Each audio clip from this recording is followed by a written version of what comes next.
Welcome to the Stark Reflections on Writing and Publishing podcast. There has never been a better time for writers. More information, options, and opportunities are available to you, but navigating these requires insight. Join Mark Leslie Lefebvre as he draws upon more than a quarter century of experience as a writer, a bookseller, and a trusted book industry consultant to explore and reflect on the writing and publishing landscape to help you make informed choices on your writer journey. Hello, Reflectives, and welcome to episode 80 of the Stark Reflections on Writing and Publishing podcast. This is your host, Mark Leslie Lefebvre. In this episode, I have an interview with Mark O'Neill, a Scottish writer with an Irish name writing German spy thrillers. I said that just to be cheeky and to tease Mark. Now, Mark is a fascinating fellow. We talk about his passion for writing for more than 30 years and how it was given a fresh kick in the pants just a couple of years ago, and he has since released more than a dozen books in his Department 89 spy thriller series. There's a great unique twist on these. They're not US or UK based like many spy thrillers, but they're set in Germany, with German spies from that point of view. And his main character is a strong female character spy. A bit of a rare commodity in the world dominated by the James Bond-style masculine tropes. And we'll get to that interview in just a minute, but first I wanted to share a comment that was recently shared on Twitter. And Rachel Amphlett said, "Really enjoyed listening to episode 78 of the Stark Reflections podcast, Mark Leslie, and agree with what you say about the need for ebook, print, and audiobook distribution opportunities." And of course, Rachel then also shared a link to the podcast on Apple. Thanks, Rachel, for sharing the podcast, but also for sharing your comments and thoughts about that. I'm glad that you're an optimist like me.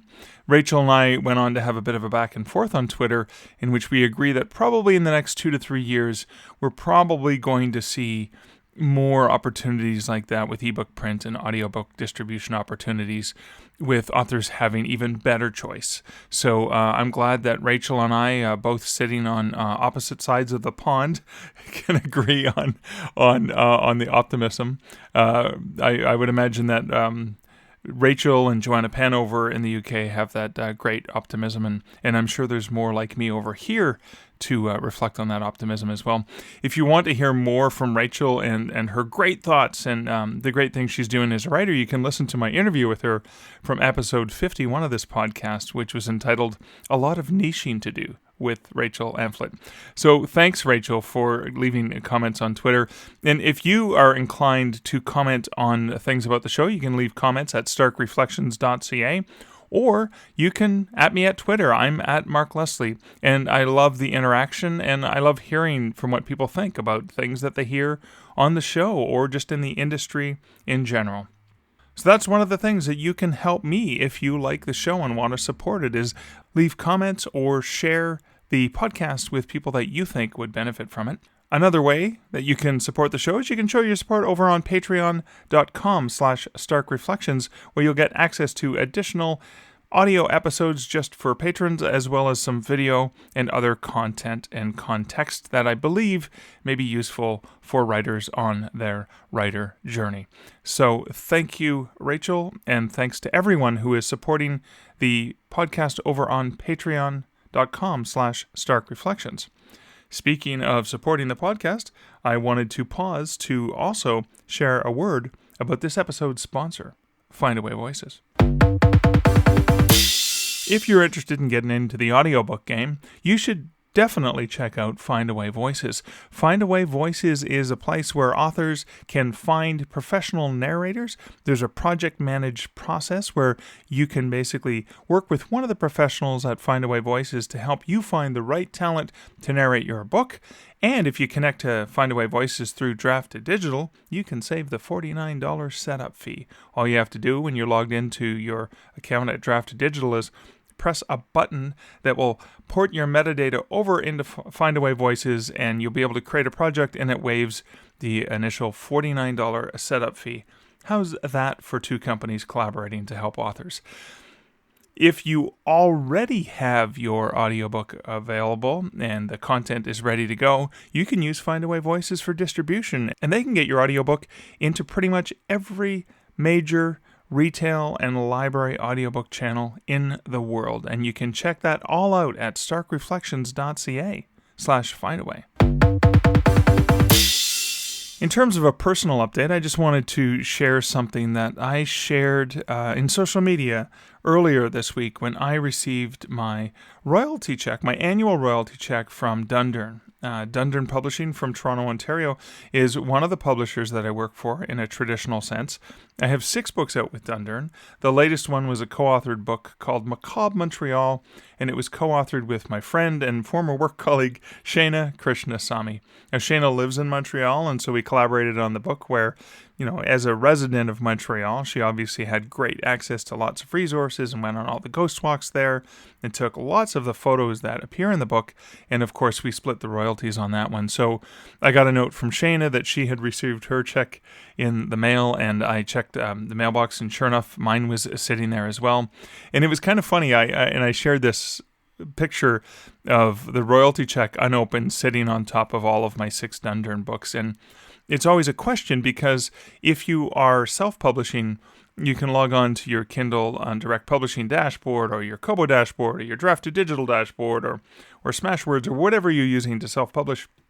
And you can pretty much see almost live, like real time, in a lot of cases if you're publishing direct, or usually within a few hours of the sale, you can actually see the ticking of your sales. Now, when you're traditionally published, you usually only receive a royalty statement once or twice a year. And with traditional publishing, you get an advance. And so what an advance is they give you a bunch of money up front, and then as the books sell, they take the money out of the advance. So for example, when it's a book that I've published on my own from Dundurn, I make about 8% off of the cover price.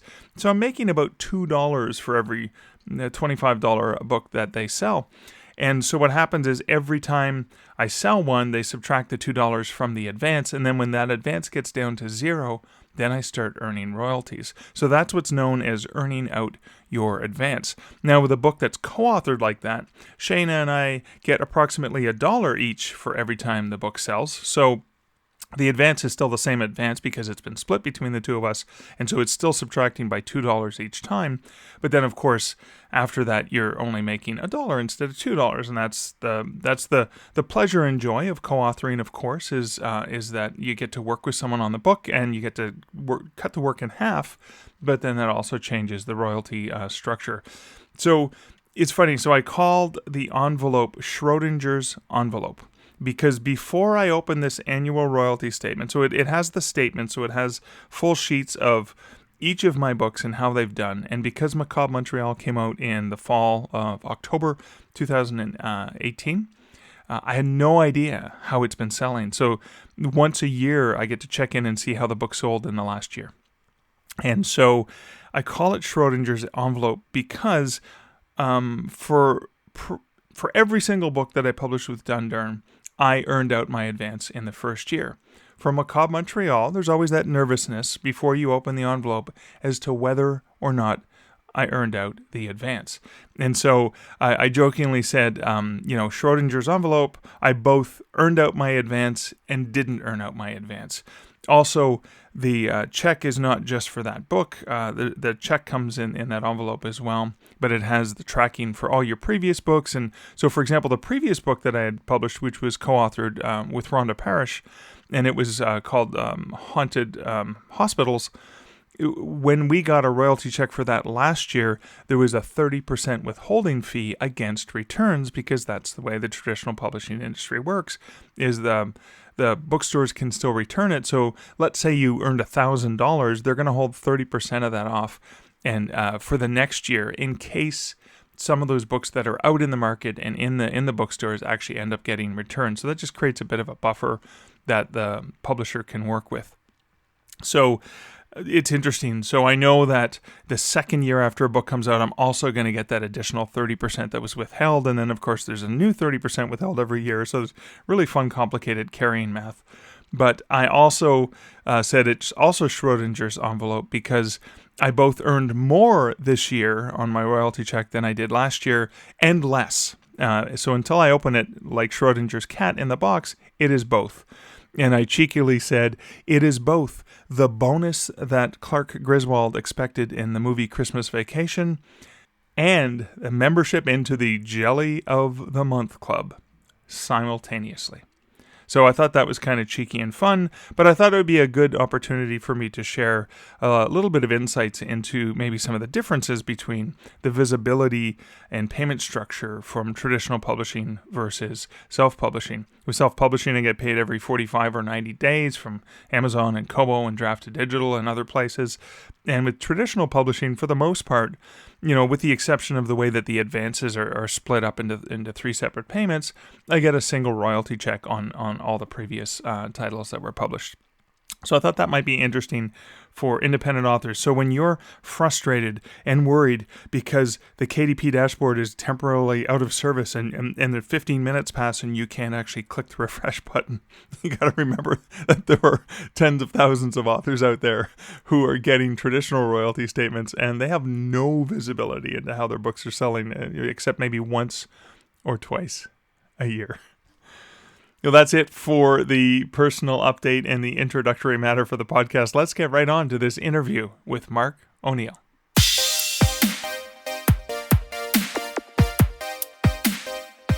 Hey, Mark, thanks so much for hanging out with me here today. Hi. Now, you've written for 3 decades, more than 30 years. That's always been a part of your life, as I understand it. But it wasn't until you encountered Mark Dawson that actually turned you from somebody who loved writing into somebody who now is publishing. Yeah. Tell me about that. Well, I've always been writing since I was a little boy. I was always going around with a notebook and a pen and scribbling stupid little stories about ninjas and all these, things that boys do. And then I went into journalism school, and then I was writing for myself, basically. But as I said, I didn't really have the guts to write fiction and try to publish something until I heard about Mark Dawson. Because I always thought that if you wanted something published, you had to go through one of the traditional publishers. And we all know how difficult that is, and we all know how little money you get out of that. And so he kind of opened my eyes to the self-publishing side of things and how you can do it yourself and get more money out of it, theoretically. So I decided a couple of years back that I was going to give it a go, and 10 books in, and I'm really enjoying it. Wow, so 30 years of writing, and then just in the last 2 years, you've got 10 books out, where the average industry is a book of a year usually. Exactly. For authors. Yeah. So I mean, this year has been a bit non-productive, but in the last 2017, 2018, I was trying to bring out about roughly three a year. Okay. If I was doing a traditional deal, that would obviously not be possible. Right. Not unless you had pen names and...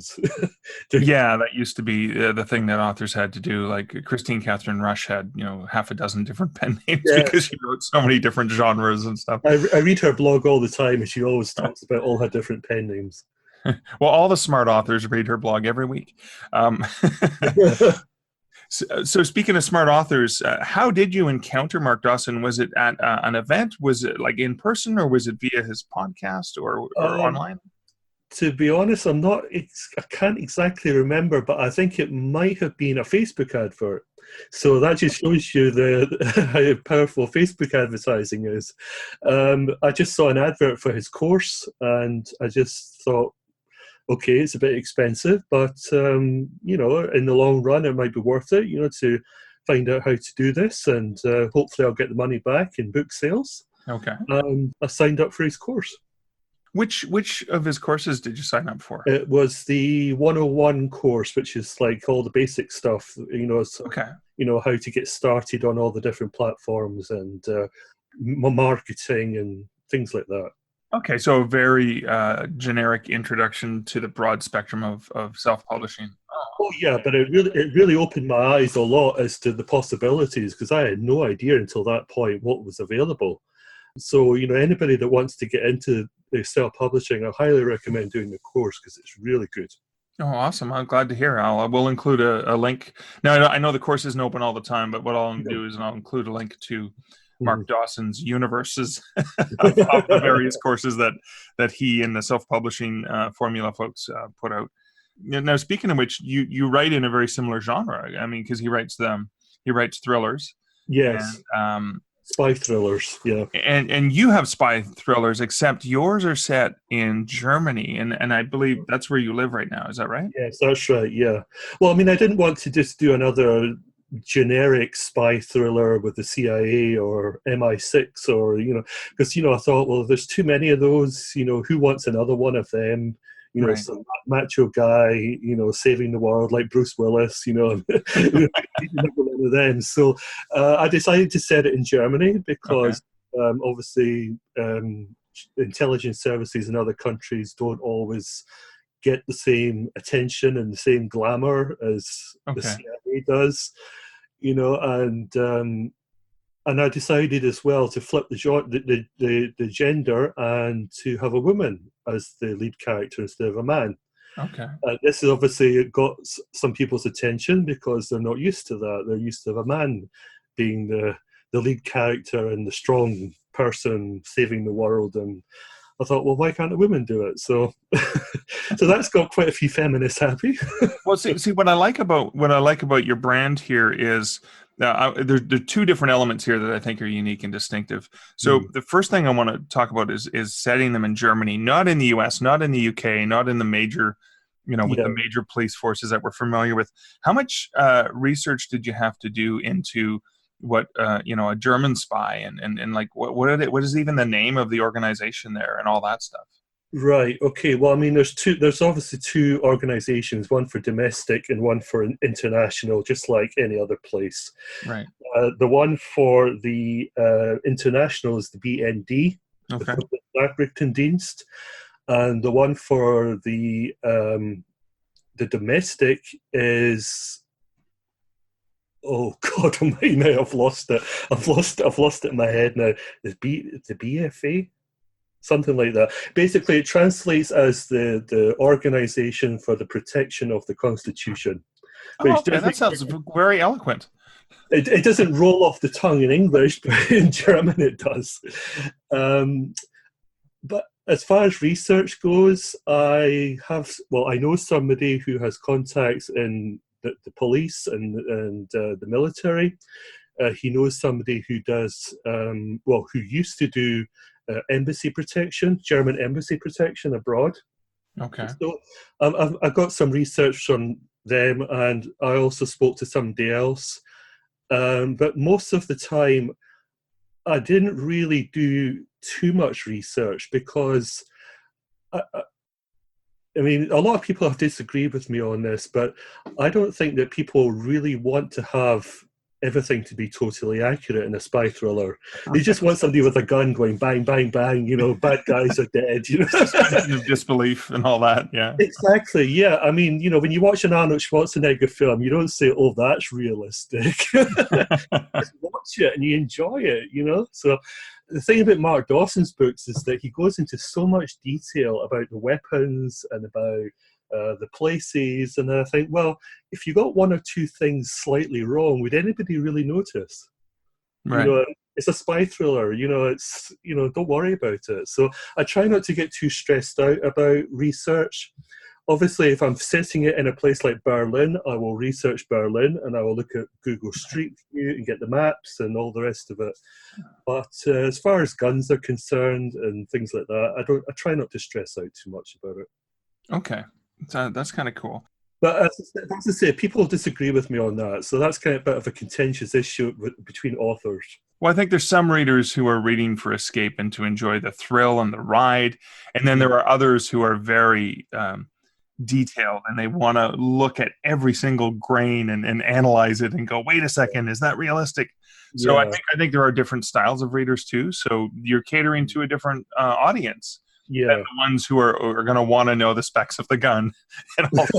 Exactly. I get emails Yeah. from people who claim to be in the military. And, oh, I saw this gun on your page and it's not the right one. I'm like, oh, for God's sake, just chill out, read a book. You know? Well, that's important, though. I think, especially when you're thinking about targeting and your audience, is that your books are for a particular audience that wants to enjoy this style of book, and this is the type of person. And I think I think that's an important distinction, because a lot of times people say, "Oh, it's a spy thriller." Okay, what kind of spy thriller and for what kind of reader? And then that lends to your protagonist and Right. strong female characters, as opposed to the typical standard male. I'd like to talk about like why that, and similarly, because you're not a female, Really? what's the research involved in? But I mean, you know what I mean, because writing from a female perspective, as a male writer, how authentic can that be, or what have you had to do to help make sure the characters, realistic, etc.? Well, first of all, I've tried not to focus on the woman as, for the lack of a better phrase, a sex object. Okay. I've had people compliment me saying, I'm glad you don't talk about her sex life or her body, or like a James Bond, as they're doing James Bond, where they're reduced to sex figures. Right. So people are pleased that I try to focus more on how capable the person is, Okay. how they can do the job just as well as a man. Okay.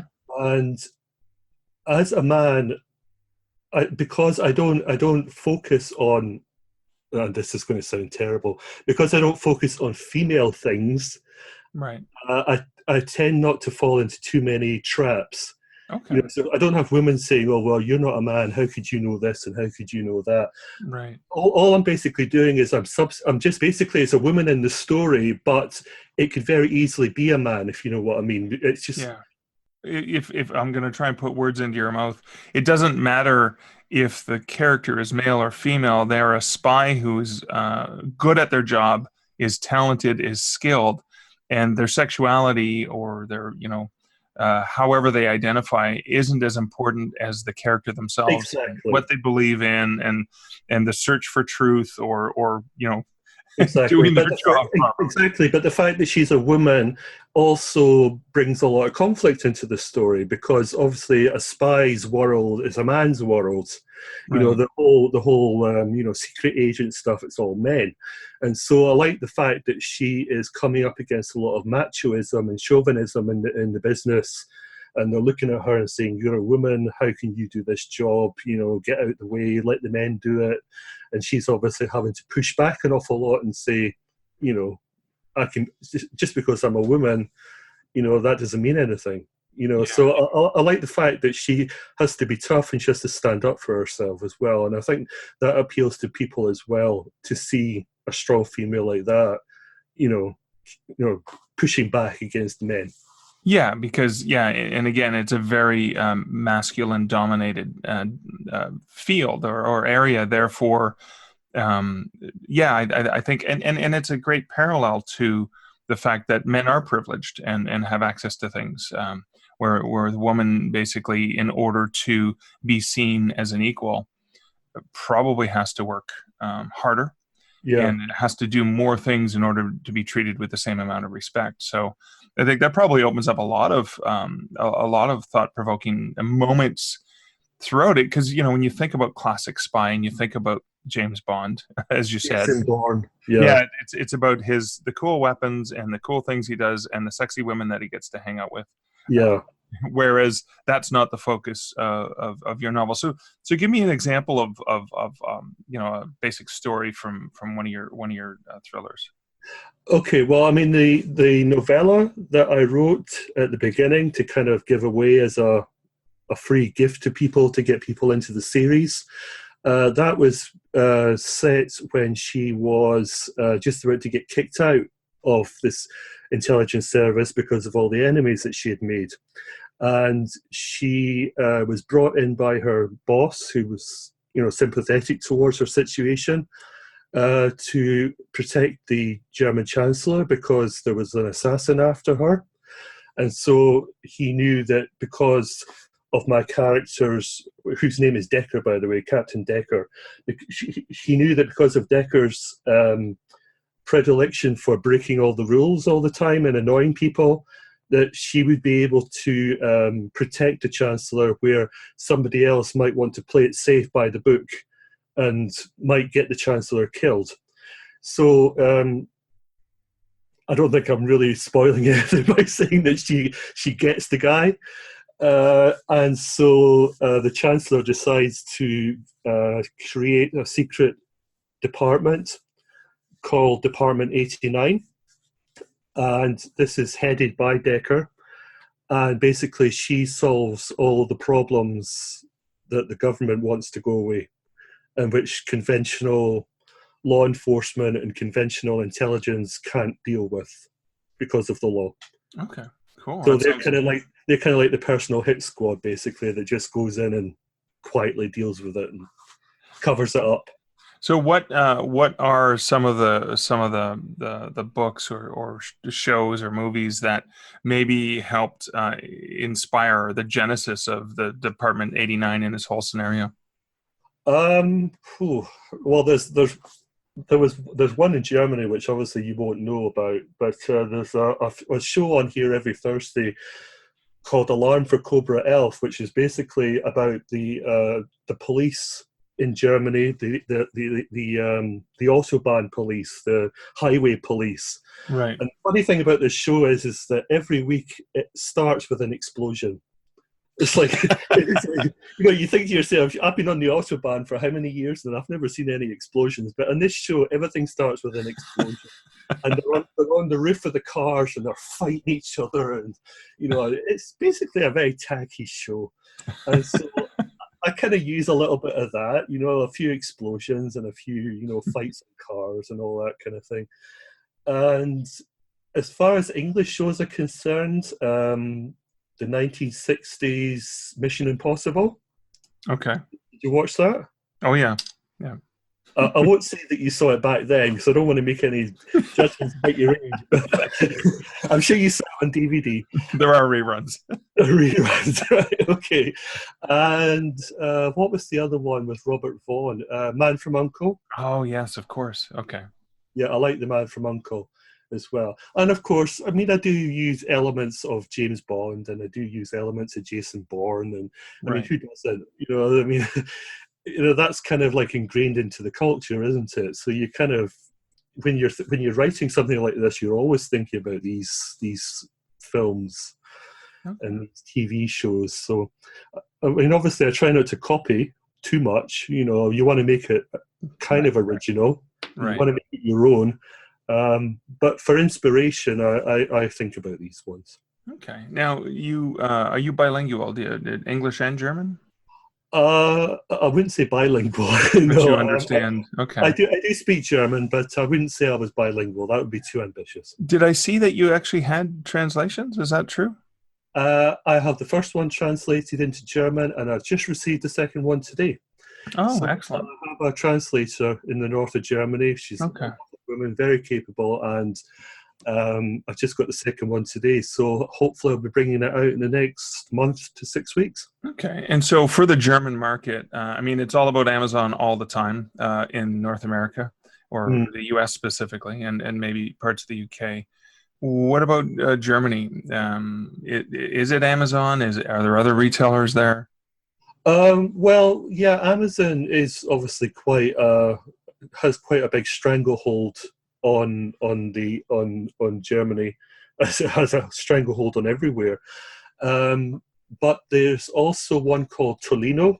When you heard about Tolino, and that was made by a consortium of German bookshops who decided they were going to try and take some of the custom away from Amazon. So a lot of Germans like Tolino, and that uses EPUB books. Okay. So if you've got EPUB books, you can sell them to Germans and they can put them on their Tolino readers. So I have quite a few friends who have Tolinos and they're quite happy with them. So So between Amazon and Tolino, I would say that's probably the bulk of the market. And you're on Tolino and Amazon in Germany? I was recently on KDP Select. I got them out yesterday. Okay. So I'm in the process of putting them all back on to all the other platforms now. So they'll be back on in the next few days. Okay, cool. Excellent. I'd be curious to see how those sales go. I mean, in English, but also in the German translation, because I'm sure that was a hearty investment for you. It was, yeah. But what I'm thinking about doing is just using BookFunnel's download codes and just handing out lots of free download codes for the first book. Very smart. Okay. Hoping that people will buy the second one. And maybe review it because they got a free copy. Exactly. You never know. So you've got to do something to boost the sales. And I mean, you're getting into translation already, which is great. Because again, I was listening to Mark Dawson recently talking about it's not as saturated a market. It's a lot easier to stand out. So while the investment is large, there's you're almost pioneering in that area. So you're taking a risk. The other thing that you did that I admired and I wanted to call out because I think it's really critical is your website has a media page where I was able to download information about you, sort of a biography, have access to pictures, and even potential questions to ask you as a media, or podcaster for an interview. And I have to say that kind of thing makes it extremely useful for the media person, because if they're looking, let's say a German news source is looking to talk to a writer of German spy thrillers set in Germany, right? In English, right? So suddenly they look you up, and not only do they just see who you are, but they go, oh, cool, I have an angle for a story now because he's writing using a female lead, right? And that's different than the James Bond, and that's different than whatever. So what prompted you to create something like that? Well, as I said, I went to journalism school and I worked for newspapers and so on. And so I think because I've worked for newspapers before, I've been in that situation where somebody said, write about this or write about that. And then I've kind of thought to myself, well, I don't have any information. I mean, obviously, this was the days when there was no internet, so there was no media kits or anything like that. But I mean, there were no press releases either, and it was difficult to find something at short notice. And so when the internet came out and I started getting stuff published, I thought to myself, well, I'm going to make this easy as possible for journalists or podcasters because obviously I need the publicity, I need the marketing. And if I can make your job easier or somebody else's job easier, then it's good for me. It's a win-win for both of us. Awesome. And it only takes 2 seconds to write something down. Right. And I think there was somebody else, another writer who did it and who recommended it on their webpage. And I thought, okay, better get on with that, because it's just one of these things that you think, okay, one day I'll get round to it, and then you forget about it, and then so it's always good to be reminded. Oh, that's great. And it's a good reminder to me as well. So thank you for that. Now, I've got one over on you. Yeah, more than one over on me. I am looking at, so it's been 2 years since you started to take publishing seriously after being passionate about writing for so long, and you've got 10 books out, and in 2 languages already. And published not all 10 in 2 languages. No, but you do have books in 2 languages. Yes. Okay. You always have to paint the picture in a very positive fashion. So what would you go back and tell your younger writer self about something that you learned in the last 2 years as you were publishing these books? That writing the book is one thing, but marketing it is something totally different. Because I've noticed this in the last 2 years, that people say that writing the book is hard. It is hard. Writing a book is not easy, but when you've got the final product, marketing it and trying to get people to buy it is very difficult. I mean, if you've got a marketing background, that's not a problem. But I don't have a marketing background, and I am not very good at persuading people to buy things. Whenever I did sales jobs when I was younger, I lasted maybe a day or two in these sales jobs because I'm just not the kind of person to contact somebody and say, buy my book, buy my book. I just want to be the writer and, stay in the background and be the stereotypical reclusive writer tapping away on his keyboard, not talking to anybody. But as an indie, obviously, you've got to do everything, and you've got to do your own promotion and marketing and advertising, and it frustrates me. It really does. So it's something that I'm really going to have to try and get better at. Otherwise, I'll have written all these books and I won't be able to get anybody to buy them. Well, that's an eye-opening experience to share. It is. Yeah. It is. But I mean, obviously, I like to learn new things. So I mean, I'm not giving up on it. It's just I always thought 2 years ago, I thought, oh, I'll write it and then I'll put it on Amazon and then people will buy it and great and ching, and then I'm like still waiting. Well, I'm sure it'll come. Patience, practice, and persistence are three of the landmarks for writers. Now, where can people find out more about you and about your books? Right. Okay. Well, you can go to markoneil.org. So that's markoneill.org. And there's a link to my books page with all the books and all the buying links. Cool. Great. Mark, thank you so much for taking the time to hang out with me today. No problem. I wanted to reflect on something that Mark and I talked about in the interview, and that was the media kit that he has on his website. So he mentions he has a background in journalism, and that's something that's really important. But the value of that is something that you can't underestimate. So when Mark reached out to me, actually, and he had just sent me a note and said what he wrote and what the special hook was, obviously the German spy thrillers and the strong female spy.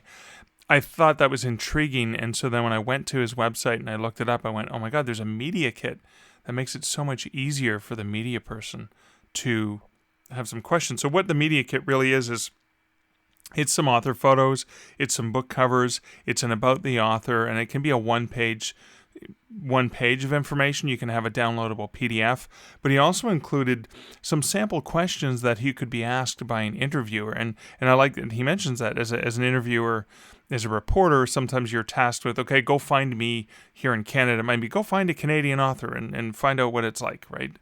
Sort of human interest story. And so the reporter then, goes into Google and starts searching for Canadian authors and finds someone. And this is, you find, one Canadian author who has no media kit and another one that has a media kit with some interesting questions that sort of prompt you about the person. I find that really, really intriguing. So one of the things that I learned and I'm going to take away, and I've put on my very lengthy to-do list, is to go and just create a simple media page. And it doesn't have to be fancy. I can just put something really, really quick there, and at least it's there. And I can say from personal experience on markleslie.ca, on my author website, I did create a form for media and contacts because I wear so many different hats in the industry, because I wear hats as an industry representative or someone who knows publishing and book selling or someone who knows digital publishing and print on demand and self-publishing and all the different things. But I'm also an author and I do true ghost stories and I write fiction and I write now nonfiction books as well about the publishing industry. So when somebody reaches out to me, I often am not sure what hat they want me to wear. And so the form I created on my website is for media contacts is there's checkboxes. I'm interested in Mark to speak at this event as a author, as a ghost story person, as a publishing dude, and this is what I'm looking for. Or I want Mark to come on my podcast, etc. So I've done it on the reverse side where they can contact me and I can easily find out what hat they want me to wear. But what I don't yet have is a nice, easy media kit for them to download with some sample questions. And that's something that I learned from Mark, and I'm going to be taking that forward. So I hope you found this episode of the Stark Reflections on Writing and Publishing podcast interesting. I am glad that you joined me for this episode, and I look forward to hanging out with you again next week in episode 81. And so until then, here's wishing you great writing and good Stark Reflections. Thank you for listening to the Stark Reflections podcast. You can find show notes for each episode at starkreflections.ca.